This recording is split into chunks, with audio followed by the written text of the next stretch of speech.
First of all, good evening, everybody. Erev Tov.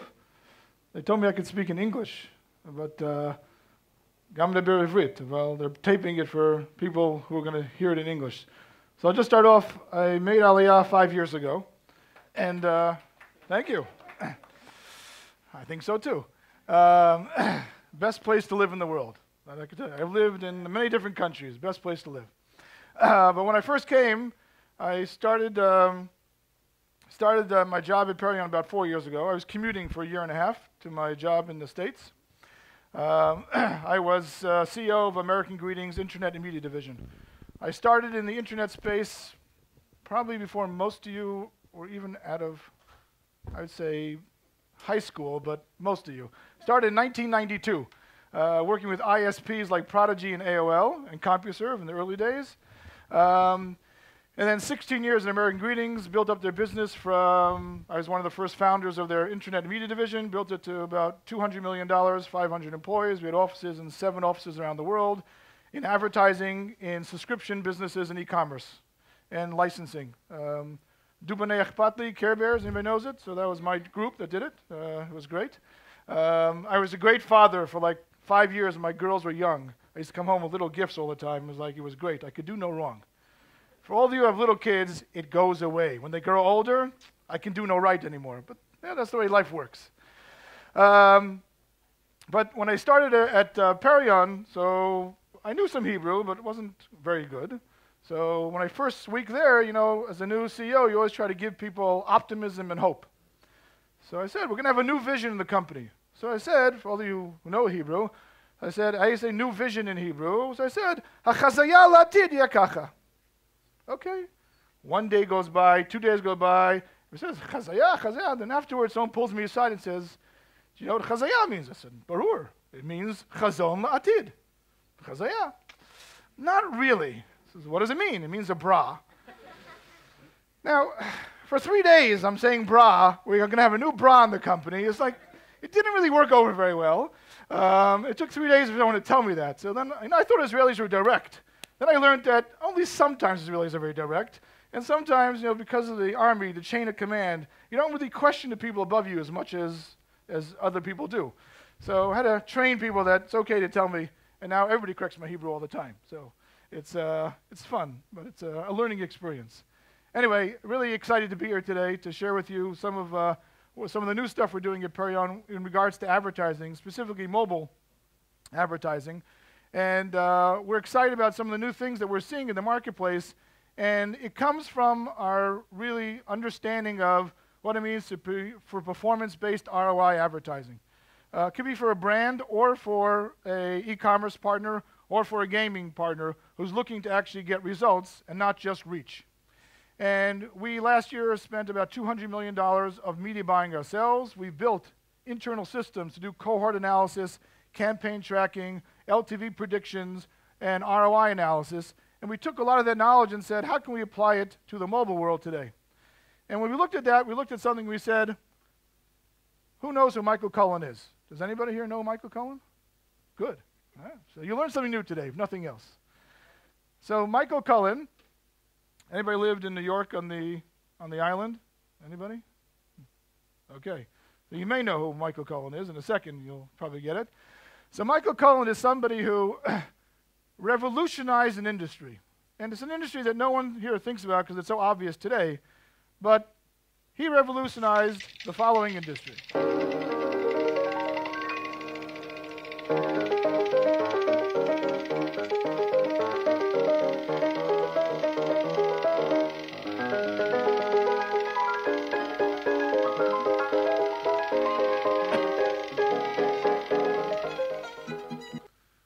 If you're wondering, that was the shopping experience of going grocery shopping in the early 1900s in the United States and most of the world.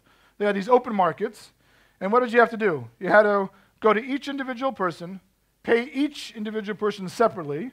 Each individual person had different products and bags, and you looked like this poor guy here who had to take out his wallet at least 7, 8 times, get different groceries, try to put them all together, and get home in one piece without anything breaking. Very difficult, but that's the way it was done until Michael Cullen came along. And Michael Cullen said, there's got to be a better way. So he invented the supermarket, which today we all take for granted. In 1930, he said, let's make a supermarket, a King Cullen, where I could put everything together. He did two innovations. One, he took all the different components of the open market and he put them in one location. And the second thing he did is he invented the shopping cart. Oops, one back one. Hold on a second. There. He invented a shopping cart, which is where you can actually put your stuff, right? Makes sense. Today we take it for granted, but in those days, that's the way he revolutionized the industry. Today, there are open markets in some places, but it's really unique. It's an experience rather than something you do once in a while, not what you do every day when you're going to buy your groceries. The effect it had on the industry was profound. First of all, who can tell me as a percentage of income, household income, what percentage was spent on groceries in 1930? Anybody know? 30. Take a guess. 70% of household income. 70%. Anybody else? Take a guess. 40%. 65. You cheated. The answer is 21%. And you think about that, it's actually a huge number. It means on your groceries, 21%. Today in 2000, but this is before, it's 6% of your overall household income is spent on groceries on a monthly or yearly basis. Now, what does that mean to all of us? Think about it. This person revolutionized it not only for the suppliers, because suppliers now could sell you more products easily, right? He took care of, there was no refrigeration in the open market. So now you can have consumable products that actually lasted longer than a day and throwing it out. Overall prices went down, and he passed it along to consumers. So now your percentage of your household income went down to 6%, which means you have a lot more money to spend on other things. And really, if you track what's happening in the markets and the evolution of the supermarket, you see the amount of savings in the United States and spending went up accordingly. And the boom in the 1950s and 60s in the United States, post-World War II, was in large part also due to the supermarket being invented. Right? Now, how does this apply to us, and why the heck am I telling you this at a Wednesday night in Yahoo? Yes, I have a question. What?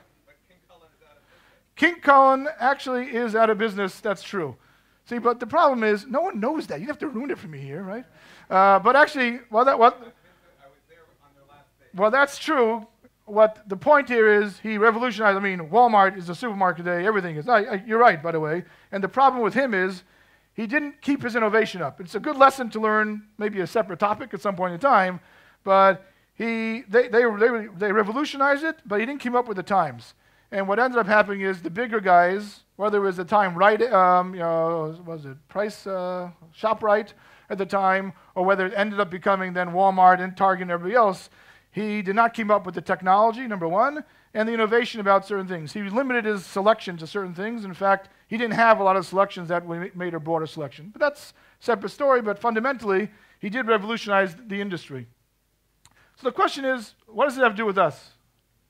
Okay, so we're going to talk about advertising and mobile advertising specifically. Who here has actually bought advertising on a mobile network today? Okay, who's bought advertising on more than one? Okay, so anybody who's done that, it is not an easy experience, right? First of all, let's say you're going to go to AdMob, right? Or you go to iAd, right? You got to sign an IO with them. This one depends if you have a legal or team or don't have a legal team, or if you just sign the dotted line, that takes time. Then you have to actually format the ads you want. You have to upload to your systems. You got to buy it. Then you got to choose where to send it on. You got to put parameters on it. Each one's different. If you do that, if you want to optimize your campaign, so some people would say, I'll just go to Google AdMob and buy all my ads there. That's a simple thing to do, and it's like buying IBM. You can't really go wrong, but you're still not optimizing your yield on your ad spend, right? Because as good as Google is, and I can say this here because I'm at Yahoo, Google does not give you the best bang for your buck in every single occasion, right? Other networks do. Other exchanges do. RTB bidding. Whether it's, there's SSPs, there's all different tools. There's about 100 and something different types of connectivity where you could buy advertising on mobile today. And everyone's fragmented, like the experience of shopping in the supermarket before King Cullen came around. So what are we doing? First of all, we have the big industry pain I just mentioned is connectivity to all these sources, right? So there literally is over 100. There's RTBs, there's social, Facebook, Twitter, even LinkedIn now, Google.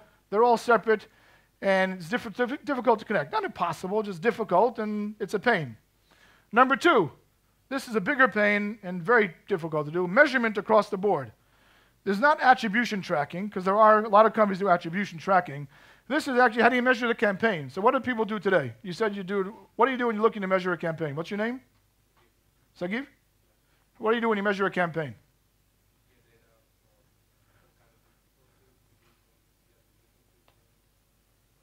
Download it to an Excel spreadsheet usually, right? Okay, so you build something internally, right? So people either do that because they're frustrated, or they do it in Excel until they get too frustrated, then they can build their own system. But now measuring Facebook against Google or against Yahoo becomes very difficult because the data you get from each of them is not always the same. So you can't always compare apples to apples. I'll give you a true story from one of the advertisers that went to, let's say, for a Facebook PMD. They went to 3 different PMDs for Facebook, gave them the exact same ad and the exact same budget, and got 3 different results. And you ask, how could that be possible? Right? Because it's the same, it's Facebook, 3 PMDs, the same budget, the same ad. And yet, it happens all the time. That's just the nature of the beast. It's not an exact science. You're measuring the yield and the effectiveness of the ads.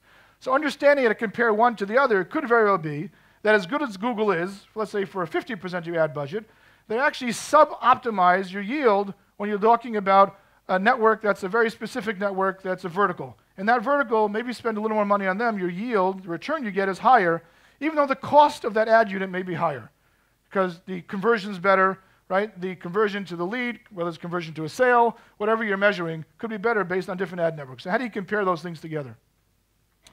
Next is retargeting. Everybody knows about retargeting on the web, right? Using cookies. It's difficult to do in mobile, right? There's 2 reasons. If you're a mobile web, it's difficult to do because there's no cookies. There's fingerprints today, depending on how you use it. If you use it, not so simple. On the mobile apps, there's device IDs. But if you're working with different partners, they don't share the device ID information. So if you're working with Google, and now you like this person, you want to target them again, but now you switch to working with Yahoo, Yahoo doesn't know the device ID you had before. So you lost any chance of retargeting unless you only work with Google or only work with Yahoo. And even then, both of them today, the retargeting capabilities on mobile is limited today. Sophisticated on the web, and the mobile is just starting. That's the third problem. So what do? We centralized it and we streamlined it for you. And how do we do that? First, we brought everything together in one dashboard by connecting all the different aspects. We get them, which is user acquisition, and I'll talk about in a minute how we magnify them through user engagement. So first of all, Grow Mobile. So Grow Mobile is our user acquisition, TouchBeam is our engagement. On Grow Mobile, our mission is to organize the complex world of the mobile advertising universe. This is, let's say, a dashboard you go to. It's one dashboard. You do one I/O with us, for example. It's a cross-device, cross-platform, cross-network, self-serve, or fully managed operation. So you can buy a self-serve, whether it's a license fee, whether it's a small percentage of the revenue, take it in-house instead of the in-house system you built, assuming ours is better, which may or may not be. But let's assume it is for a second. You buy, you take it in-house, and all of a sudden, you can, with one I/O, connect to Google, to Yahoo, to NextSage, to Smato, to different ad networks out there, Millennial Media, AirPush, whatever you may want to be. You can connect to all of them through one I/O through us. We did all the work in connecting it. You can then, obviously, manage the campaign. So you can manage the campaign by looking here. You can do by geo, by OS, by device, by display, by text. You can say I want to advertise only on Tapjoy, or you can say I want to split my budget among all the different networks we have. Then we have optimization. This is what your performance chart looks like. When you go to our dashboard, you'll see I can track what actually happened, where my spend was, how many installs I got if you're tracking installs. You can see the daily spend. You can look at ROI. You look at prepaid installs. You can look at LTV projections as well. And then we look at optimization. So it's convenient, it's simplified. You can choose by geo, US, Canada, the version, as I mentioned before. Automatic billing. We're connected to the RTB systems as well. So you can actually put in minimum bids. We'll give you feedback, for example. So, oh, you may be able to do this bid a little better because we're seeing what you're bidding on will actually help you optimize it, right? So we'll give you the information. You can choose what you want to do, but we're connected to the real-time bidding exchanges. That allows you to optimize the business. And again, put in whatever your budget is. We'll help you do that. Trying to really make it simple And because we bought media ourselves and we know what it is to be on the other side, we built it in the way that we wanted to use it, and we think it helps everybody else. And the good news is, if you want to work with Yahoo, we're saying, great, work with Yahoo. Use our platform to work with Yahoo and other people. So we're actually not trying to replace or compete with Yahoo or Google or anybody else. We're trying to be a layer that helps you solve the problems we mentioned earlier. On the targeting and retargeting, this is a really interesting thing for us. We have about 400 million SDKs, right, deployed, I think, around that range already, growing. And I know the device ID across the different campaigns you did. So I can retarget if you bought a Google campaign and device ID X showed up, and now you want to go to Yahoo. If that same device ID is going to a Yahoo, we can actually retarget them on Yahoo, even though you bought originally on Google, through this platform. So that's a really big advantage as well. And those things enable you to put a whole package together, similar to the now defunct King Cullen, as the person pointed out before. What's your name again? Gil, as Gil pointed out. So the point here, hopefully we won't be defunct like King Cullen is in a few years, but notwithstanding that, the solution we have here, really from a media standpoint, allows you as a media buyer to spend your money effectively on, no one's doing this today, on both in the market, on a self-serve and fully managed basis. There are some companies doing it on a fully managed basis, aren't as connected to as many networks as we are, and there's a couple on the self-serve who are just starting, but we're the only one who has both. We launched it in London, the self-serve, last month. We're in limited beta today. We have some really big partners. Zynga, Disney, Grow, Gree, EA are all partners of ours that are testing the platform as we go today. Next, now once you have the customers, yes?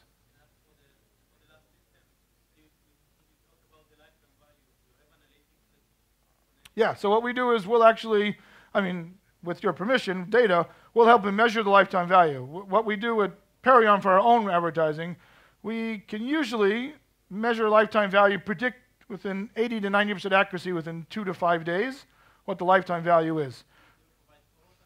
Yep, full cohort analysis, campaign analysis, correct.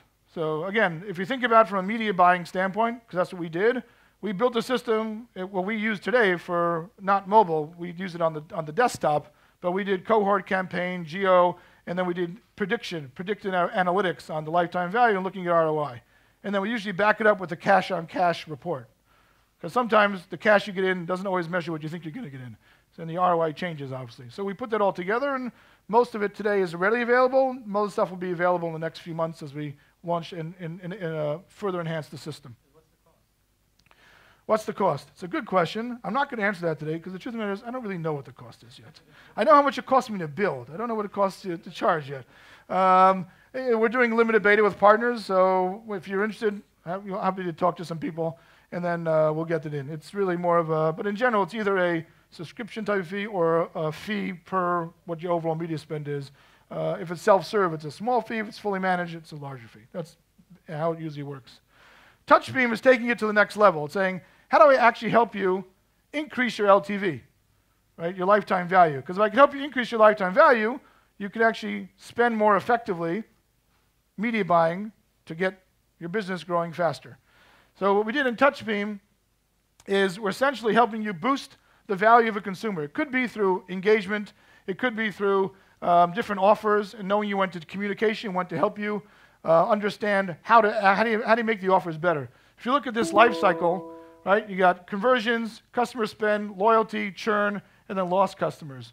We're focusing on the loyalty, churn, and lost customers part, which then feeds into how do we help you make more money, which hopefully helps you increase your business. First, we turn to mobile engagement with one powerful tool. This tool obviously will be connected to the tool Grow Mobile tool. And Grow Mobile, just looking at it, we're looking at it a little bit more like a Salesforce.com model. We're building a platform that, let's say I don't have a connected network, will allow you over time, you make your own connection to our platform to the network you want. Let's say you're in Australia and I don't have all the networks in Australia, you can add it on. Just like in Salesforce.com, you can build your own components onto Salesforce.com. We think that's the right way of doing it because we can't do everything and allows you to really get the most value out of our tools. And then it's good for the community because once you've done it, other people can use it as well. We're looking engagement landscape to see basically what's your business objectives and how do we actually help you achieve that. So For example, this is heavy lifting data analytics and data scientists. We have a team of, 20-something people, all from different forms, from whether it's 888, whereas the gambling industry is heavy in analytics, understanding how the engagement works, whether some other really heavy data places here. A lot of it's done. We have Exadata, Hadoop. I can throw a lot of names at you, which I think I know what they are, but I won't try to do that now. And fundamentally, we're using that data and saying, now we analyze the patterns of someone who's using your app, and we'll help you understand hey, these are predictors for the next thing. Serve up this communication. Could be an in-app notification, could be a push notification, could be an email if you have the email address, it could be an offer, right? Someone didn't do something, but 5 other people, or 50% of people who do the same activities would respond to this offer. We'll help you actually do that so we can, by the way, it could just be to use the game again. Re-engagement, people use, let's say, mobile games. The biggest problem is, and there's a lot who don't get downloaded, but the ones who get downloaded and use the first or second time, the biggest problem with mobile gaming is how to reactivate them. Because they'll play it once or twice, all of us have probably done this, and then you stop playing. Right? So a factoid is, if you've played the game more than 5 times, the chances of reactivating you is much, much higher than if you only played it once or twice. Makes common sense, right? If you played it 30 or 40 times and you stopped, chance of reactivating you are small because you probably exhausted what you wanted from the game and you're not really interested anymore. Knowing those differences helps you understand whether to waste some energy in marketing activities on going after certain of your customers or not. So we'll help you do all those things.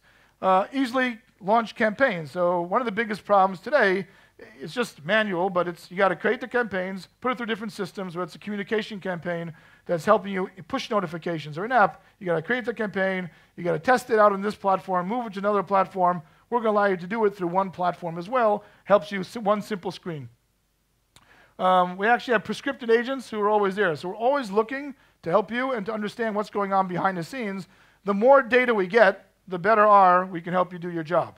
And that's really a key factor here, is the more data we get, and again, all the privacy issues are obviously dealt with. And we don't sell your data to anybody. We're not looking to do that. We're looking just to help you.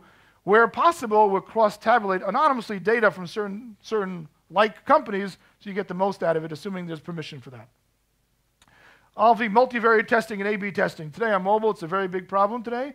It's not like you can do online. It's not so easy to do A/B testing or multivariate testing. So multivariate testing, which on the web is relatively established already, it allows you to do more than just blue or red test. You can test blue, red, a lot of different variations on the page, and actually get statistically significant sample size. You can actually tell what the effectiveness is to optimize the page and the yield, or in this case, to optimize the response you're looking for from the consumer.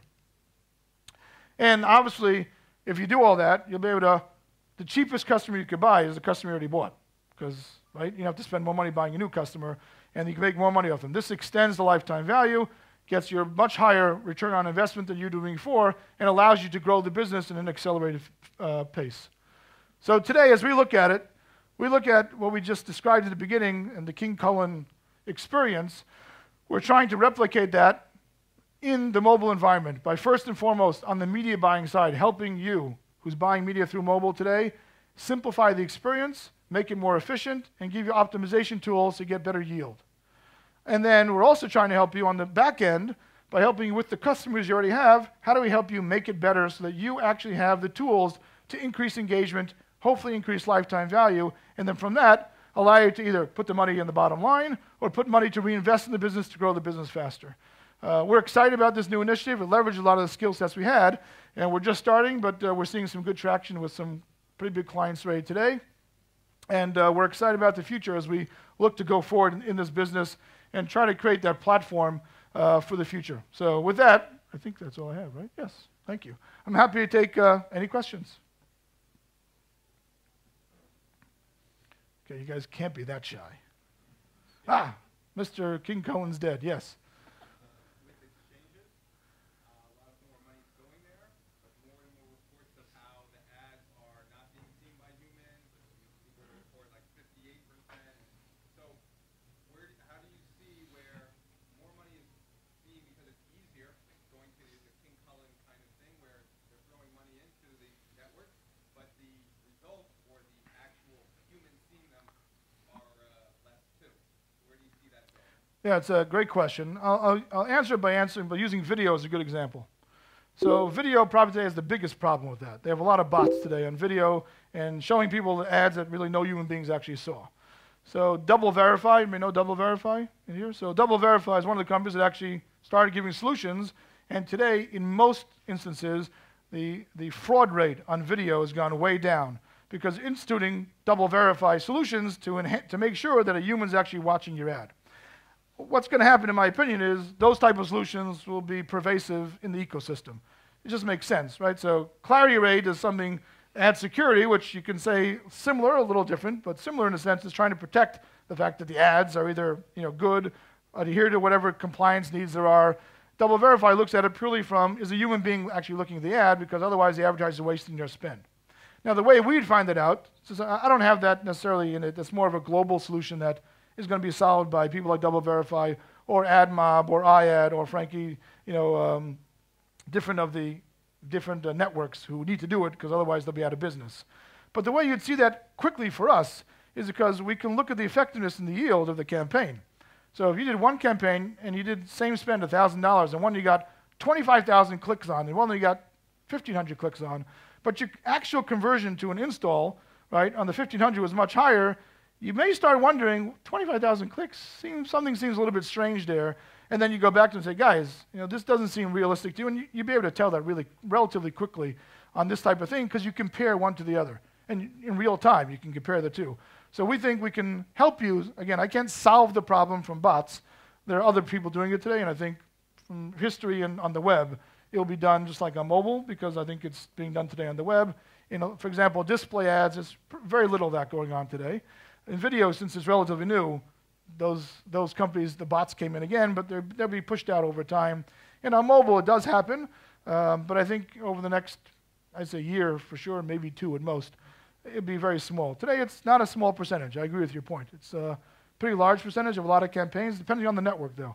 So, for example, we try to vet networks as well, but you can't always do that. But we know there are some networks who just doesn't have the quality that you want from an advertiser. Now, sometimes they'll just say they'll take less money, and the yield may still be worth it for you to pay it, even though you're only getting X, bad views, because the amount you're paying should be much less, right? So it's a quality issue. Again, we give you the tools to make that decision, but I think you can identify pretty quickly on our system. Yes, anything else? You were talking about multivariate testing that's pretty, that it exists on desktop, and then that in mobile it doesn't, and then it jumps to trade that you guys do it. So what's the difference? Why? Well, first of all, we should be launching it in end of Q1, so we're in the process of doing it. So it's doing it, but we're in the process. But the difference is on the web, first of all, in an app it's different than a web. A web page, it's HTML based, it's actually relatively simple to put tags behind the different elements, set up a separate page relatively easily, and then track all those things. In an app, it's kind of hard to do if you're an in-app, not mobile web, in-app, because you downloaded one app. So how do you actually make the multivariate testing on the app yourself, and how do you submit 10 apps to the store, whether it's iOS or Android, and get enough downloads of all of them to statistically make it, and then to make the variability of the ad units or the whatever you're testing be actually something you can measure. There are some companies trying to do it today. It's just early in its life cycle. I think it'll be solved. We have some interesting technological solutions which enable, we think, for us to do it. We're doing some live testing now with, I think three companies. And frankly, they've been volunteering to be our guinea pigs to make sure it works. Because if it doesn't work, then what I just said is nice, but doesn't mean anything. But we're pretty confident that we've found some interesting ways to do that. Again, maybe small scale and then expanding it over time. But it's a similar concept. You just got to figure out from an app standpoint, can you do real dynamic testing within the app as opposed to having to download all different apps, because that's not really practical to get the statistically significant results you're looking for. Yes, anything else? They told me you guys were, a good bunch of people who ask a lot of questions. Yes, David.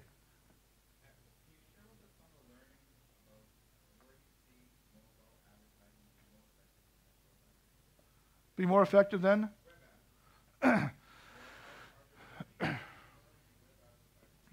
Yeah, so first of all, being in the business for 20-something years, I'll say there's some basic principles that I'm not the only one saying this.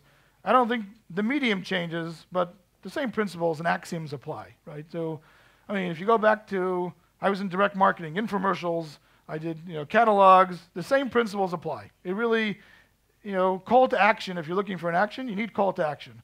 You need to create the ads, and certain colors work better than other colors, depending on what you're looking for. I think the difference on mobile today, first of all, just look at the time spent on mobile today, right? So whether you like it or not, mobile is going to be, if not the dominant, very close to the dominant advertising medium, because that's where most people are, right? Advertising is driven by frequency and reach. That's all. Frequency and reach drives advertising. So number one, I think the future, I'm not saying the web is going to go down necessarily, but the amount of usage on that's going to go up. I think the in-app advertising, the interesting thing there versus a website, especially a mobile website, the in-app advertising has the ability to have just higher engagement because you're in an environment where it's an enclosed environment, which gives you more chance to make, emotional, but a connection with the user, as opposed to just going to the website, reading, and there's an ad on the page, right? Because whether you think it's intrusive or not, right, but the way advertisings are integrated, whether it's native advertising, which in the old days used to be called editorial advertisements, which no one liked, and now they're called native advertising. It's nice when you come up with a new name to make something that was bad sound good. But native advertising is a good example. Video advertising is very engaging. I mean, I know Angry Birds is probably passé, but who played Angry Birds during come on, don't be, I played Angry Birds. Who played it in the bathroom? Now see who answers the question, right? I did. In Angry Birds, you're playing, you get 3 times you change the thing, and all of a sudden a video ad comes up for some other game. It could be theirs or Clash of Clans or whatever it may be. And sometimes the video ads are really rich video ads. I mean, you watch it because, you're playing the game, you want to get to the game, but it's an engaging ad. I think that is better done in-app experience than today you can even do on the web, unless you're going to a video site where the video itself, whether you like it or not, on YouTube you got to watch the pre-roll. If you're a smart advertiser, you're going to try to capture your attention at 5 seconds before it says skip the ad, right? You can't really do that on the web page, but the web page, most of us just learn to ignore it, right? So it's amazing. The click-through rate is what, 0.02% or 0.015? It's amazing how many ads you have, but it still pays, right? So it's not like it doesn't pay, but the engagement rate's smaller. Today on mobile, the engagement rate's much higher, but that will go down over time. It's just human nature. As you get more used to things, it'll go down, unless it becomes very intrusive. And there's a trade-off, right? If you want something for free, sometimes the price is, I probably shouldn't ask this, but who watches US TV shows on illegal websites? Now in Israel, they're not illegal, by the way, but right? So don't tell my wife this, but she does. Don't tell her I said this, right? Oh, it's on camera. It's bad. Okay. She won't look at this. It's okay. David, don't tell my wife I said this. So my wife looks at these websites. She likes to watch US TV shows. I watched her do this how many times? You open up the website, click X. Oh, that was the wrong X. Popped up a pop-up. Click this X, click that X. A minute she goes through to get all these things. And I said, why do you do it? She goes, whatever. That's the price of watching my 45-minute show. So I pay the price. Right? You don't think of it. She doesn't like it, but she's not evil. She says, okay, they have to make money somehow, so she does it. As long as the value you're getting for what you really want is there, the intrusiveness of the ad is really totally dependent, and this is learning, not so much whether the ad is relevant or not relevant, is rather how much you want the content. If you want the content, you're willing to put up with other stuff. If you don't want the content enough, you get pissed off at the ads, right? And the trick for an advertiser is how to give you the right ad in the content you're looking for so that it does either looks more natural, hence native, or it's something which doesn't bother you as much, right? So the New York Times, for example, will never take, right, certain types of ads. Just won't, even though they can make more money. Because to them, it would intrude on the experience they want to create for the reader. The National Enquirer would take any ad. Because to them, it's all about entertainment, and they don't care. They want to make more money based on what they get eyeballs in, that Elvis is still alive, right? Which I don't think he is, but if anybody knows differently, let me know. So from that perspective, I think where advertising is going, if you look at the curves, you'll follow the same pattern as radio, TV, magazines, the internet, and the mobile. And I think you see the conversions today, but where the time spent is, the advertising dollars that go there. And today, brand advertising, I don't know if Leon knows is better, but I think the brand advertising today still is a very, very small portion of mobile. I guarantee you in the next 5 years it'll grow significantly as the brand advertisers get used to the medium and say, it's a good enough quality for me, especially with location-based, right, GPS on your phone. There's really a world untapped today of brand advertising that can give you, while you're going to a Walmart, boom, hey, Tide is in the store and they know you like Tide. It's a complete different thing, which some companies are starting to do that, but it's still early on. A little bit intrusive or a little bit scary if you think they know where you are, but the truth of the matter is, whether we admit it to ourselves, Google knows where you are all the time, right? So do other companies, but Google really knows where you are all the time. A little bit scary at times, but we've learned to accept it, and as long as they don't abuse it, we say okay. What? First of all, do you use Waze? You don't use Waze. You're the first person in Israel I've ever met who's not met Waze. Look at that. A lot of people use Waze. Use Google Maps. They know where you are. I mean, if you're using an Android phone and GPS is there, they know where you are. If you're living on a street, one of those cars are around, they know where you are too. Your IP address on your computer, they know where you are. Now, can they connect all that together? Google is one of the few companies with Facebook and others that can actually connect the two together so they really know a lot about you. I mean, I'm not saying to scare anybody. I'm just saying that's advertising eventually will go where that is leveraged, not to violate your privacy, but to actually make an experience better for you. That's the hope. I think there'll be some combination of pushback on that from a privacy standpoint, but I actually think it can be a much better experience as well. Okay? Thank you very much for your time.